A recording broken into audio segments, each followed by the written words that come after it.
नमस्कार, vision IAS के news today के इस अंक में आप सभी का स्वागत है। इस अंक में हम आपके लिए लेकर आए हैं यूपीएससी परीक्षा की दृष्टि से महत्वपूर्ण कुछ अहम खबरें। इस अंक के साथ मैं हूं दिव्या सिंह।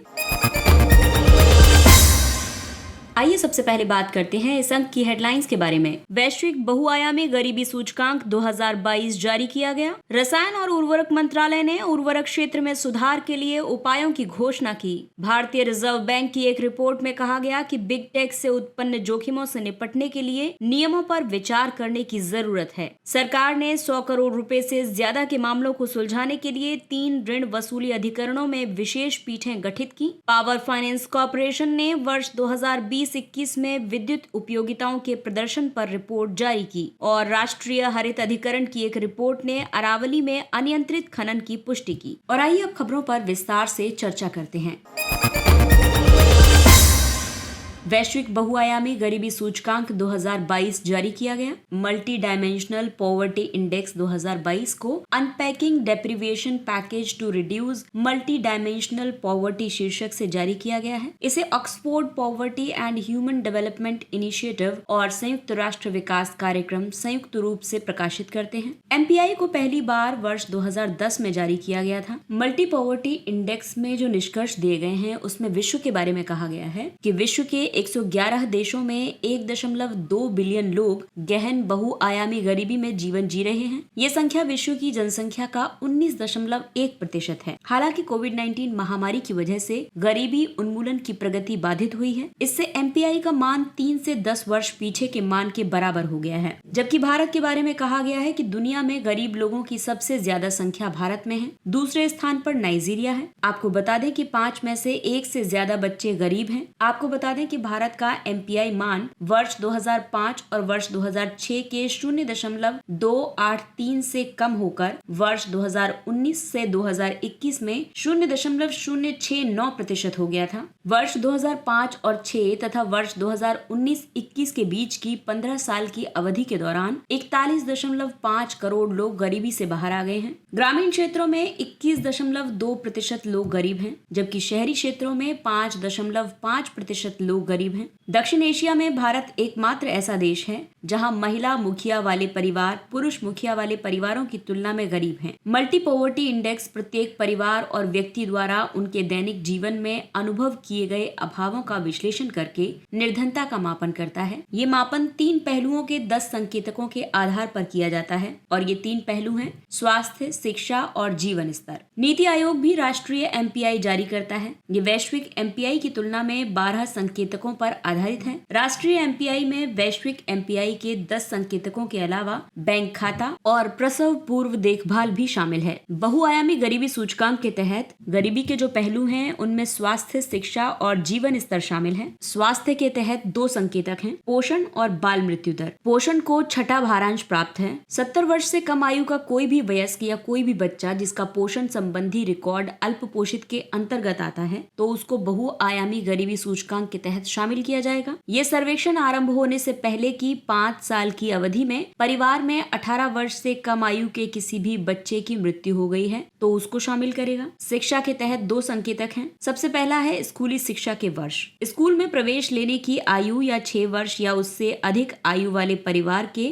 किसी भी बालक या बालिका ने स्कूली शिक्षा के कम से कम 6 वर्ष पूरे नहीं किए हैं। दूसरा है स्कूल में उपस्थिति, यानी स्कूली आयु का कोई भी बच्चा उस आयु तक स्कूल नहीं जा रहा है जिस आयु में वो 8वीं कक्षा की पढ़ाई पूरी कर लेता। तीसरा है जीवन स्तर। जीवन स्तर में कई संकेतक शामिल हैं, जैसे कि खाना पकाने के ईंधन। घर में गोबर, लकड़ी, चारकोल या कोयले से खाना बनाया जाता है। शौचालय की स्थिति देखें तो अगर घर के शौचालय की सुविधा में सुधार नहीं हुआ है या इसमें सुधार किया गया है लेकिन अन्य परिवारों के साथ साझा किया गया है तो इसको मल्टी पॉवर्टी इंडेक्स में शामिल करेंगे। इसके अलावा पेयजल की स्थिति देखें तो परिवार की स्वच्छ पेयजल तक पहुंच नहीं है या फिर स्वच्छ पेयजल तक पहुंचने के लिए घर से पैदल जाने आने में कम से कम 30 मिनट का समय लगता है। चौथा है बिजली, यानी कि घर में बिजली की सुविधा नहीं है। और 5वां है आवास, यानी कि छत, दीवारों और फर्श के लिए 3 आवास सामग्रियों में से कम 1 अपर्याप्त है। फर्श प्राकृतिक सामग्री का है और छत या दीवारें प्राकृतिक या मूल सामग्री की हैं तो भी इसको शामिल किया जाएगा। इसके अलावा संपत्ति की स्थिति देखें तो परिवार के पास अगर 1 से ज्यादा सामान नहीं है हैं, जैसे कि रेडियो, टेलीविजन, कंप्यूटर, पशु गाड़ी, साइकिल, मोटर बाइक या रेफ्रिजरेटर, और उसके पास कार या ट्रक नहीं है तो उसको भी मल्टी पॉवर्टी इंडेक्स के तहत शामिल किया जाएगा।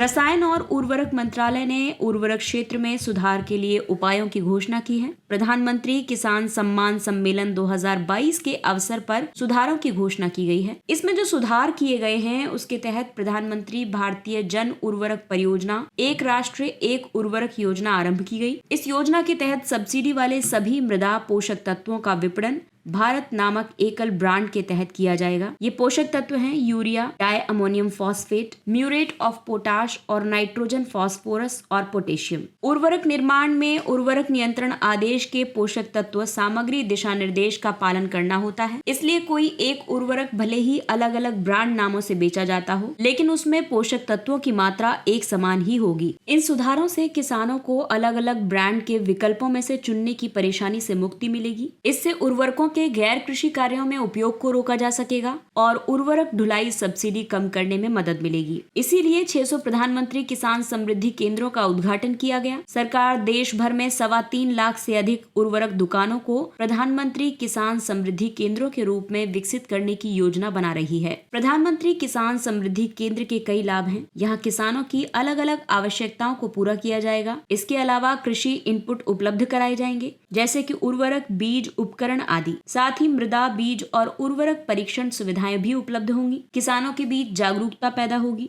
विविध सरकारी योजनाओं के बारे में जानकारी प्रदान की जाएगी। ब्लॉक या जिला स्तर के आउटलेट्स पर खुदरा विक्रेताओं का नियमित स्तर पर क्षमता का निर्माण किया जाएगा। इस अवसर पर उर्वरक पर ई पत्रिका इंडियन एज भी लॉन्च की गई है। भारत में उर्वरक क्षेत्र की बात करें तो ये कृषि उत्पादन बढ़ाने में, फसलों को जरूरी पोषक तत्व प्रदान करने में और वर्ष दर वर्ष बढ़ती मांगों को पूरा करने में महत्वपूर्ण भूमिका निभाती है। भारत विश्व में उर्वरक का दूसरा सबसे बड़ा उपभोक्ता देश है। भारत विश्व में उर्वरक का तीसरा सबसे बड़ा उत्पादक देश है और भारत विश्व में उर्वरक सामग्रियों का सबसे बड़ा आयातक है।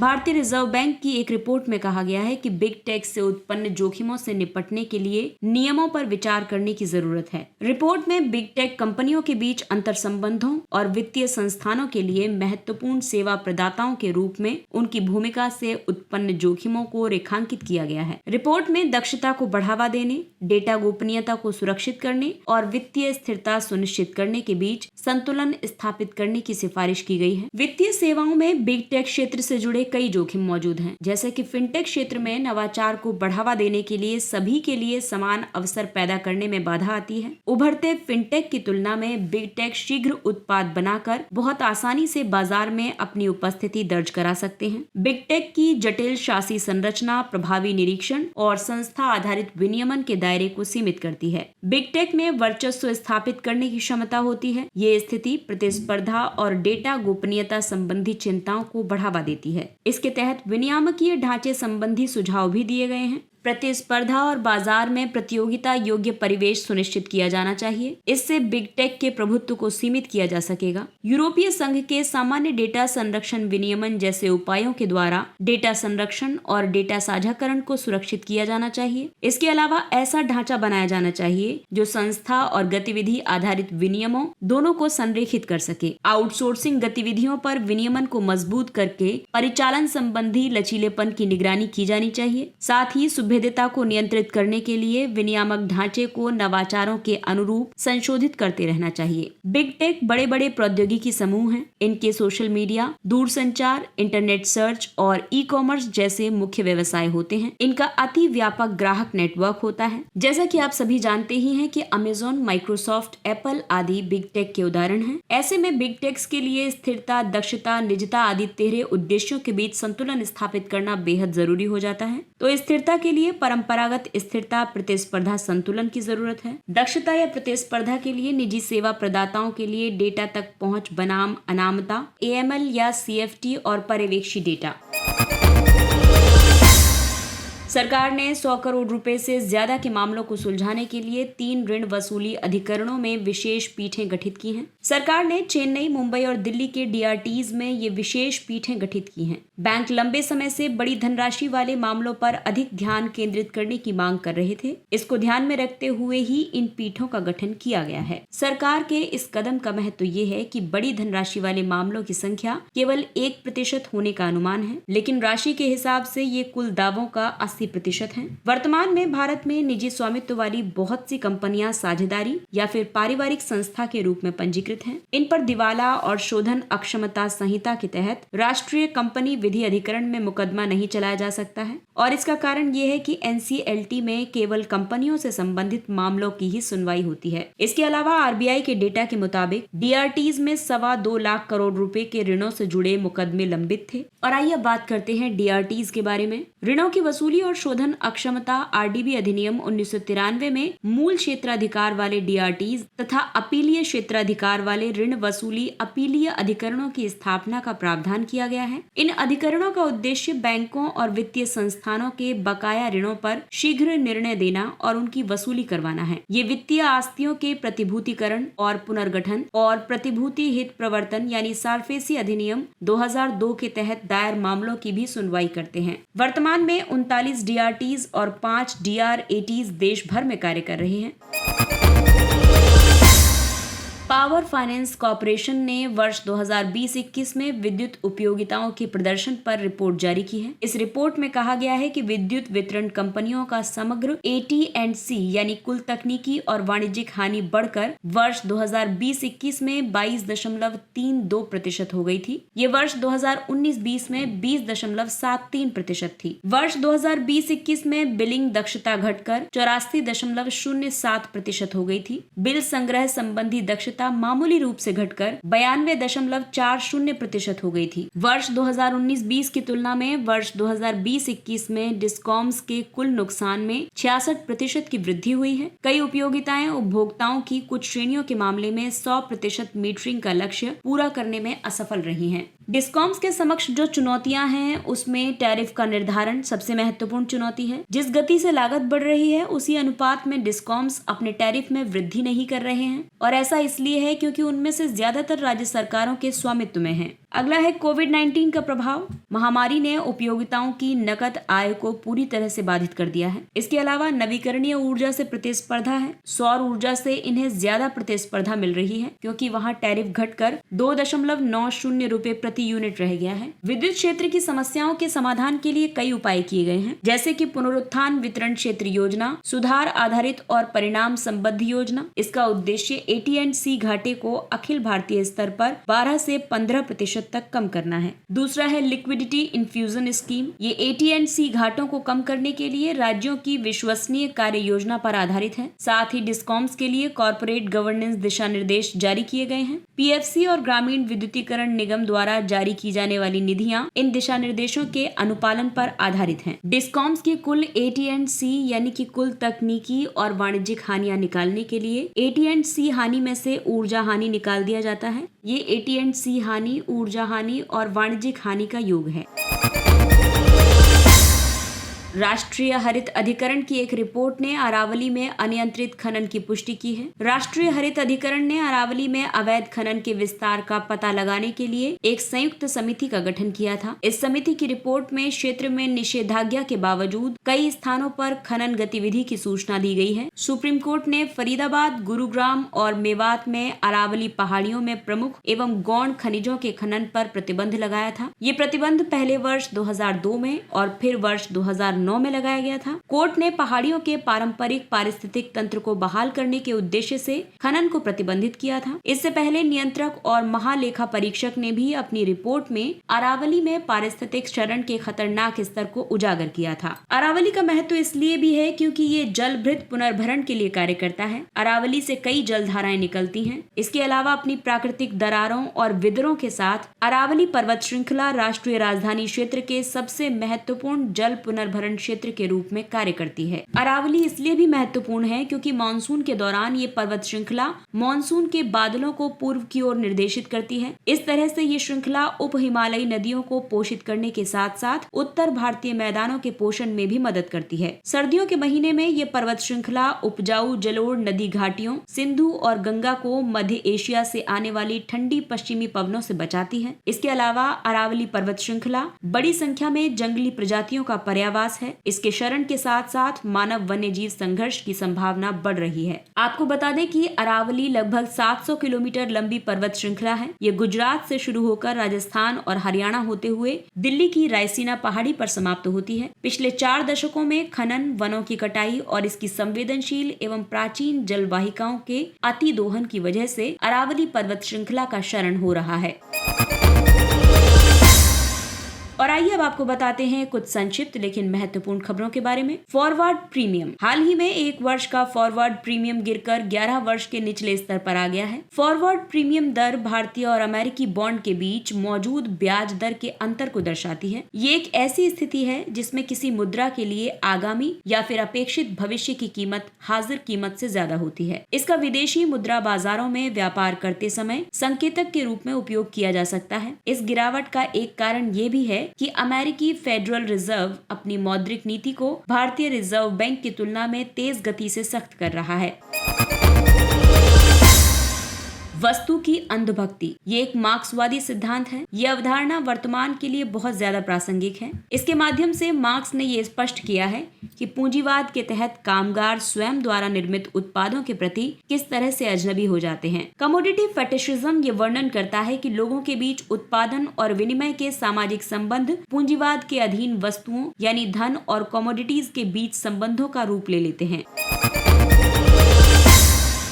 डेफ एक्सपो 2022 गुजरात के गांधीनगर में 18 से 22 अक्टूबर तक डिफेंस एक्सपो यानी डेफ एक्सपो 2022 के 12वें संस्करण का आयोजन किया जा रहा है। ये भूमि, नौसेना और मातृभूमि की सुरक्षा प्रणालियों पर भारत की प्रमुख प्रदर्शनी है। इसके अलावा रक्षा क्षेत्र में एशिया का सबसे बड़ा आयोजन भी है। ये विशेष रूप से भारतीय कंपनियों के लिए पहला संस्करण होगा। इसका आयोजन रक्षा मंत्रालय द्वारा किया जा रहा है। अगला टॉपिक है विश्व स्वास्थ्य शिखर सम्मेलन। हाल ही में विश्व स्वास्थ्य शिखर सम्मेलन 2022 का आयोजन संपन्न हुआ है। विश्व स्वास्थ्य शिखर सम्मेलन वैश्विक स्वास्थ्य के लिए विशेष अंतर्राष्ट्रीय रणनीतिक मंच है। ये मंच दुनिया भर के राजनीति, विज्ञान और निजी क्षेत्र के हितधारकों को एक साथ लाता है। इसका लक्ष्य अभिनव समाधानों को प्रेरित करके एक स्वस्थ भविष्य के लिए एजेंडा निर्धारित करना है। इस वर्ष पहली बार विश्व स्वास्थ्य संगठन WHS का सह आयोजक बना था। विश्व स्वास्थ्य शिखर सम्मेलन यानी WHS की स्थापना वर्ष 2009 में हुई थी। इसे प्रतिवर्ष बर्लिन में आयोजित किया जाता है। अगला टॉपिक है ADIP योजना यानी सहायक उपकरणों की खरीद या फिटिंग के लिए दिव्यांग व्यक्तियों को सहायता योजना। ये सामाजिक न्याय और अधिकारिता मंत्रालय की एक योजना है। इसका उद्देश्य वैज्ञानिक रूप से निर्मित आधुनिक और मानक सहायक उपकरणों की खरीद में जरूरतमंद दिव्यांग व्यक्तियों की सहायता करना है। ये योजना दिव्यांगता के प्रभावों को कम करके और दिव्यांगों की आर्थिक क्षमता को बढ़ाकर उनके शारीरिक, सामाजिक और मनोवैज्ञानिक पुनरुद्धार को बढ़ावा देगी। अगला टॉपिक है प्रधानमंत्री जन आरोग्य योजना, मुख्यमंत्री अमृतम। हाल ही में गुजरात में प्रधानमंत्री जन आरोग्य योजना, मुख्यमंत्री अमृतम योजना के लाभार्थियों को आयुष्मान कार्ड वितरित किए गए हैं। PMJAY माह का शुभारंभ वर्ष 2019 में किया गया था। इसे केंद्र की प्रधानमंत्री जन आरोग्य योजना को गुजरात के मुख्यमंत्री अमृतम और मुख्यमंत्री अमृतम वात्सल्य स्वास्थ्य कार्यक्रमों के साथ एकीकृत करके आरंभ किया गया है। PMJAY अस्पताल में भर्ती होने पर प्राथमिक, माध्यमिक और तृतीयक देखभाल के लिए प्रत्येक परिवार को प्रतिवर्ष 5 लाख रुपए तक का बीमा कवरेज प्रदान करता है। इसमें परिवार के आकार और आयु पर किसी भी सीमा को आरोपित नहीं किया गया है। राष्ट्रीय उपभोक्ता विवाद निपटान आयोग। NCDRC एक अर्ध न्यायिक आयोग है। इसे वर्ष 1988 में स्थापित किया गया था। इसकी स्थापना उपभोक्ता संरक्षण अधिनियम 1986 के तहत की गई है। इसके पास 2 करोड़ से ज्यादा मूल्य के मामलों पर सुनवाई करने का अधिकार है। इसका उद्देश्य उपभोक्ता शिकायतों या विवादों का त्वरित, किफायती और बिना देरी के समाधान प्रदान करना है। NCDRC के आदेश से निराश कोई भी व्यक्ति 30 दिनों की अवधि के भीतर इस तरह के आदेश के खिलाफ भारत के उच्चतम न्यायालय में अपील कर सकता है। अगला टॉपिक है world green city award 2022। Hyderabad शहर के समग्र वर्ल्ड ग्रीन सिटी अवार्ड 2022 और living green for economic recovery and inclusive growth award जीते हैं। परिणाम international association of horticulture producers ने घोषित किए हैं। अटाकामा गर्त। हाल ही में अटाकामा ट्रेंच में लगभग 6000 से 7000 मीटर की गहराई पर एक नई प्रजाति पारालिप्रिस सेल्टी की खोज की गई है। अटाकामा गर्त को पेरू चिली गर्त के नाम से भी जाना जाता है। ये पूर्वी प्रशांत महासागर में एक जलमग्न गर्त है। अटाकामा गर्त का निर्माण दक्षिण अमेरिकी प्लेट के नीचे नाज़का प्लेट के क्षेपित होने से हुआ है। ये एक सक्रिय ज्वालामुखी क्षेत्र के निकट स्थित है। और आइए बात करते हैं सुर्खियों में रहे व्यक्तित्व के बारे में। और आज की महत्वपूर्ण शख्सियत हैं डॉक्टर APJ अब्दुल कलाम। इनका जन्म तमिलनाडु के रामेश्वरम में हुआ था। वो पीपुल्स प्रेसिडेंट और मिसाइल मैन के नाम से भी लोकप्रिय थे। डॉक्टर कलाम ने भौतिकी और एरोस्पेस इंजीनियरिंग का अध्ययन किया था। वे वर्ष 2002 से 2007 तक देश के 11वें राष्ट्रपति रहे थे। इन्होंने पोखरण द्वितीय परमाणु परीक्षणों में महत्वपूर्ण भूमिका निभाई थी। इस परीक्षण के बाद भारत परमाणु शक्ति संपन्न राष्ट्र बन गया था। इन्होंने रक्षा अनुसंधान और विकास संगठन में स्वदेशी निर्देशित मिसाइलों के विकास की भी जिम्मेदारी ग्रहण की थी। वो भारतीय अंतरिक्ष अनुसंधान संगठन इसरो में भारत के पहले उपग्रह प्रक्षेपण यान के प्रोजेक्ट डायरेक्टर थे। डॉक्टर कलाम को पद्म भूषण, पद्म विभूषण और भारत रत्न से सम्मानित किया गया था। डॉक्टर कलाम के व्यक्तित्व में विनम्रता, करुणा, सहानुभूति, तर्कसंगतता और देशभक्ति के गुण थे।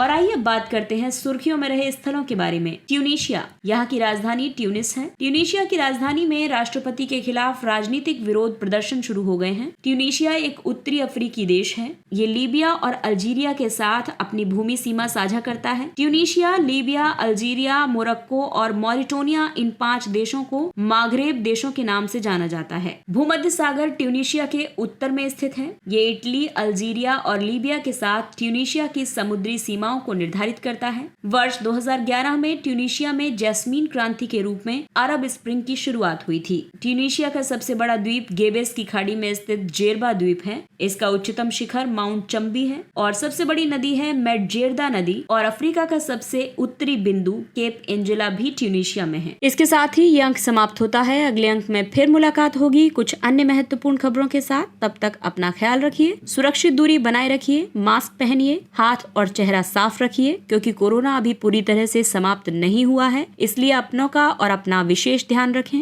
और अगर आपको हमारा कंटेंट पसंद आ रहा है तो इसे लाइक, सब्सक्राइब और शेयर करें। इसके साथ ही विजन IAS की पूरी टीम आपसे इजाजत लेती है। नमस्कार, थैंक यू फॉर लिसनिंग।